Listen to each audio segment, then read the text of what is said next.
зневажив власний народ, присягнув росіянам і в свої 24 відправився до української в'язниці як державний зрадник. Такий життєвий шлях кримського татарина Марата Абджелілова. Святошинський райсуд Києва покарав його 12 роками позбавлення волі з конфіскацією усього майна. Він добровільно уклав контракт з окупантами та без жодних заперечень пішов окупувати Херсонщину та Миколаївщину. Прикривав колони, поки його 126-ту бригаду Чорноморського флоту не розбили у Баштанці українські захисники. Абджелілову серед інших зрадників пощастило потрапити в полон, як він сказав, до мисливців із рушницями. Що ми зробимо? Начали теж, БТР бросили, прыгнули, там якась пушка була.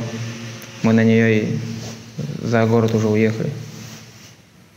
Потому что начали со всех щелей лезть. Кто со всех щелей? Ну, вражеские люди.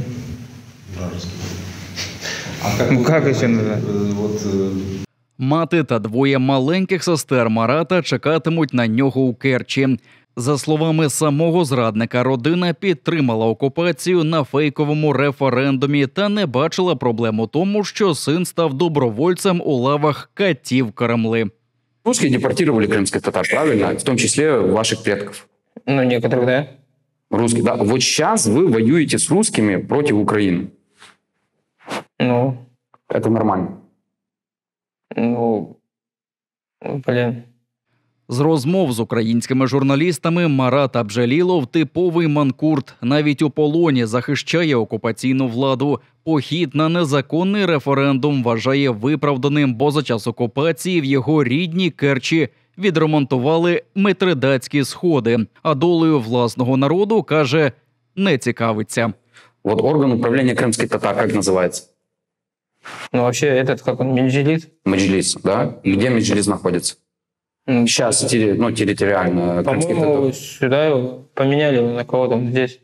Он в Киеве. Сейчас. Вам говорят что-то там фамилии Рифат Чубаров? Нет. Нет? Не знаете, кто это такой? Ну, Меджилис крымских татар, он выехал, да? Ну, его поменяли, по-моему. Мустафа Джемилев. Ему не понравилось. Мустафа Джемилев, знаете его, да? Нет.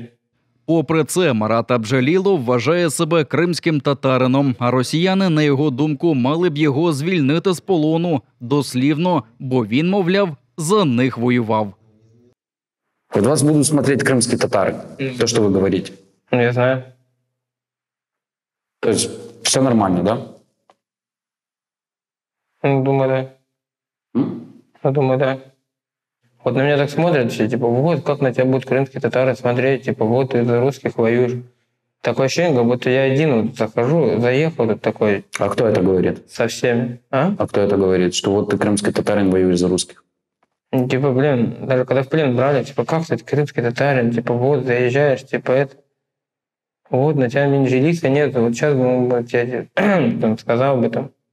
За понад 1,5 роки у таборі для полонених Марат Абджелілов дещо почав усвідомлювати і на суді розкаявся та визнав провину. Тепер очікує, поки покарання у 12 років в'язниці набере чинності. У прокуратурі Криму нагадали, що росіяни не мають права примушувати жителів окупованих територій до служби. Тому незаконно мобілізовані кримчани є жертвами воєнного злочину та мають усіма способами повідомити про це представників України. Та головне – не стріляти у бік співвітчизників. Ті ж, хто добровільно укладе контракт з російським військом, відповідно до закону вчинить злочин проти національної безпеки України з усіма наслідками. В Україні з'явиться новий табір для полонених росіян. Перепрофілюють Могилів-Подільську колонію на Вінниччині. Йдеться у розпорядженні Кабінету міністрів. Водночас тривають роботи з підготовки до запуску ще одного табору, інформує єдиний центр «Хочу жить», де приймають звернення російських військових про здачу в полон. Збільшення кількості військовополонених пов'язують з погіршенням мотивації окупантів і блокуванням обміну полоненими з боку Росії. Умови утримання в нових таборах, як і у таборі «Захід-1», відповідатимуть вимогам міжнародного гуманітарного права. Зазначають у проєкті «Хочу жить». Російські військові отримують медичну допомогу, триразове харчування, можливість зв'язку із родичами, а також матимуть доступ до представників Міжнародного комітету Червоного Хреста. Полонені росіяни можуть відвідувати церкву та навіть заробляти гроші у таборі працею. Як і передбачено Женевськими конвенціями, військовополонених триматимуть в тилу подалі від лінії фронту. Граната! Жбурляти гранати, знімати розтяжки та управлятися з оптичними прицілами з дитинства. Та ще й під наглядом досвідчених окупантів і воєнних злочинців. Це так звана школа майбутніх офіцерів на базі парамілітарної російської організації «Юнармія». Конвейер з перетворення підлітків на майбутнє гарматне м'ясо окупанти в Криму не спиняють. Коли це все почалося з 2014 року, це... Даже меня задело это, когда еще отец пошел на СВО. Если даже посмотреть на специальную военную операцию, да, насколько мало человек идут по своей воле на фронт. Це вже четверта зміна вишколу підлітків російськими військовими. До Криму на спільні навчання звозять їхніх однолітків з окупованих минулого року районів Херсонської та Запорізької областей.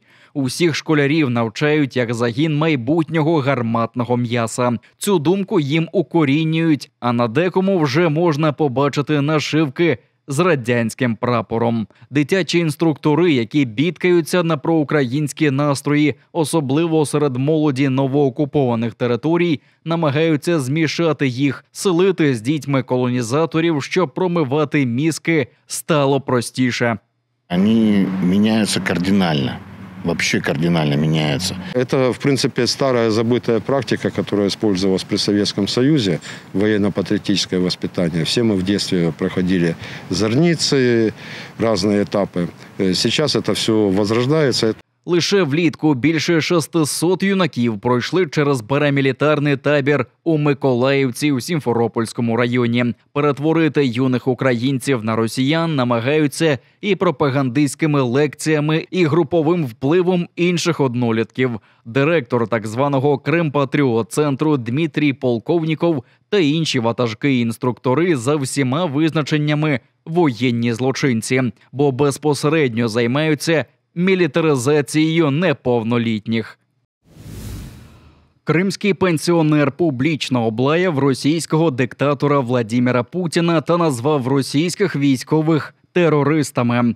За це окупаційний суд оштрафував його на 50 тисяч рублів за нібито дискредитацію. Сперечанка виникла у крамниці містечка Єдикую, що біля Керчі. 70-річний чоловік привселюдно заявив, що ватажок росіян Путін дає накази про обстріли житлових будинків українців уночі і торговельних центрів удень, коли там багато людей. Йдеться в ухвалі окупантів. Навіть на судилищі пенсіонер не відмовився від своїх слів. Звинувачення у нібито дискредитації російської армії – один з найпоширеніших приводів для покарання проукраїнських жителів окупованих територій. За підрахунками правозахисної організації «Кримсос», за рік і 9 місяців повномасштабної війни окупаційні суди Криму винесли 472 ухвали за цією статтею.